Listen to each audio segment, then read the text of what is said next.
Halo, apa kabar kalian hari ini? Menu hari ini aku bikin kroket Jepang atau Japanese kroket. Ini enak banget ya, bisa banget dijadiin untuk snack anak ataupun dimakan sama nasi juga enak. Ini bahan-bahannya udah aku tulis di video. Kalau kalian merasa ini terlalu cepat bisa di-pause ya. Pertama-tama di sini aku mau rebus dulu kentangnya. Ini beda sama perkedel ya. Kalau perkedel kan kentangnya kita goreng. Nah, kalau ini kentangnya aku rebus dulu. Sedikit tips dari aku, kalau kalian rebus kentang, coba deh dikasih garam sekitar 1 sendok makan. Ngaruh banget loh kerasanya. Sambil nunggu kentangnya matang, di sini kita tumis dulu untuk bawang bombay, bawang putih, juga sapi cincang yang tadi udah kita siapin ya. Pastikan minyaknya sudah panas sebelum kalian tumis bawang bombaynya ya. Ini bawang bombaynya dulu yang ditumis sampai harum. Setelah itu baru kita masukin bawang putihnya. Kenapa nggak barengan aja? Karena bawang putih itu gampang gosong. Jadi kalau misalnya kita masukin berbarengan dengan bawang bombay, takutnya bawang putihnya ini cepat gosong. Nah, kalau bawang bombaynya sudah wangi dan udah agak layu, baru kita masukin bawang putihnya. Ini kita oseng-oseng sampai bawang putihnya juga wangi ya. Kalau udah wangi bawang putihnya ini kita masukin daging sapi cincangnya. Kita oseng-oseng sampai dia matang dan jangan lupa di sini kita juga bumbuin sedikit ya. Jadi di sini aku kasih merica secukupnya dan juga garam sedikit aja. Jangan terlalu banyak karena nanti kentangnya juga kita mau bumbuin. Kalau udah dibumbuin, ini kita oseng-oseng lagi sampai daging sapinya ini matang ya. Nah, kayak gini nih, ini udah matang. Ini kita angkat dan sisihkan dulu untuk sementara ya. Nah, untuk kentangnya ini udah mateng. Ini kita saring dan kita sisihkan. Nah, ini kalian lihat, ini kentangnya udah bener-bener empuk ya. Pakai sendok aja dia udah kebelah. Jadi kita angkat, kita saring dan kita masukin ke mangkok yang tahan panas. Sebelum kita lanjut memasak, jika kalian baru bergabung di channel aku, halo, perkenalkan nama aku Vanessa. Aku sharing tentang ide menu masakan harian yang aku masak untuk anak aku dan keluarga aku. Jika kalian merasa terbantu, jangan lupa di like, comment, share, dan subscribe ya. Kentangnya udah aku pindahin ke mangkok semua. Ini aku hancurin pakai garpu. Kalau misalnya kalian punya potato masher yang untuk bikin mashed potato, itu lebih enak lagi ya karena bakalan lebih cepat untuk kentangnya udah aku hancurin semua pakai garpu. Tapi karena pakai garpu, jadi ini kentangnya belum halus semuanya ya. Kalau misalnya kalian mau halus banget, ini aku ada sedikit tips. Jadi kalian pakai saringan, terus kalian tekan-tekan gitu ya, kayak bikin empasi aja, empasi saring. Kalau kalian pakai metode ini agak menguras tenaga dan buang-buang waktu ya, karena ini agak susah. Jadi aku memutuskan untuk setelah aku hancurkan pakai garpu, ini aku haluskan lagi pakai sendok. Nah, kalian lihat ini udah halus ya.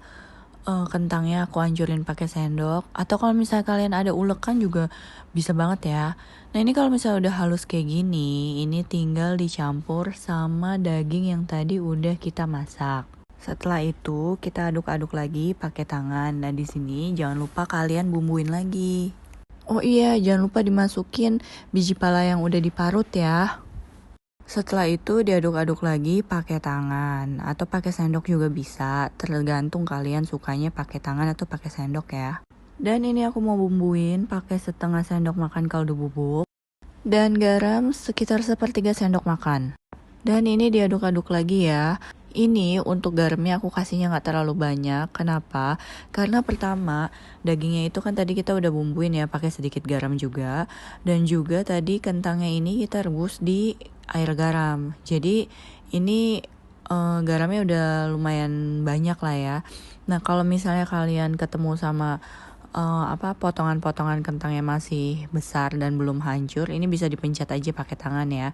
Karena memang kentangnya ini udah empuk banget. Ini diaduk-aduk terus sampai bumbunya ini udah merata ya. Dan sekarang kita mau lapis kentangnya ini pakai tepung panir. Ini telurnya dikocok lepas aja ya. Kalau udah, sekarang waktunya kita bikin kroketnya. Ini untuk adonan kentangnya, tinggal dibulet-bulet kayak gini ya. Kalau aku ini segede gemblong. Sebenarnya kalau untuk originalnya lebih gede lagi. Tapi aku bikinnya agak kecilan supaya jadinya banyak. Nah, ini pertama-tama kita cover dulu pakai tepung terigu. Setelah itu kita cemplungin ke telur yang udah tadi kita kocok lepas, baru kita coating pakai tepung panir. Nah ini aku cuma sekali coating aja ya. Jadi kalau misalnya kalian mau 2 kali, setelah di cover kayak gini kalian cemplungin lagi ke telur, terus di cover lagi pakai tepung panir juga bisa. Tapi aku cuma sekali coating. Kenapa? Karena aku nggak terlalu suka tepung panir yang terlalu tebal ya, lapisan luar yang terlalu tebal tuh aku nggak suka. Jadi aku sekali aja. Nah ini teruskan prosesnya sampai adonan kentangnya habis ya. Kalau udah, sekarang waktunya kita goreng kroketnya. Pastikan minyaknya panas sebelum kalian goreng ya. Ini jangan terlalu panas juga. Kenapa? Karena tepung panir juga gampang gosong. Jadi kita mau apinya medium aja. Nah seperti yang aku kasih tahu ke kalian, kalau misalnya kalian baru pertama kali taruh adonan di minyak gini, jangan langsung dibolak-balik ya, karena adonannya nanti bisa hancur. Tunggu sampai tepung yang ngeset dulu atau lapisan luar yang ngeset, baru bisa dibalik. Nah ini aku udah agak kelamaan ya, aku diemin baru bisa dibolak-balik. Nah, kalian lihat tuh ada satu yang nggak sengaja kebuka lapisan luarnya sama aku. Nah itu bentuknya pasti udah nggak bagus tuh nanti pas mantengnya. Oh iya, aku lupa kasih tahu ke kalian, ini tuh juga bisa dijadiin menu jualan takjil ya. Kalau kalian bosan sama kroket biasa, bisa juga diganti sama kroket ini.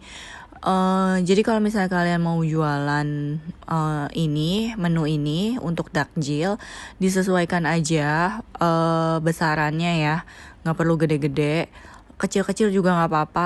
Ini teruskan proses masaknya sampai warnanya ini golden brown dan garing ya. Nah kalau warnanya udah kayak begini, udah bisa diangkat nih. Sekian ide menu harian dari aku. Jangan lupa di like, comment, share, dan subscribe jika kalian merasa terbantu. Jangan lupa di recook, stay safe and healthy. Lots of love from Vanessa.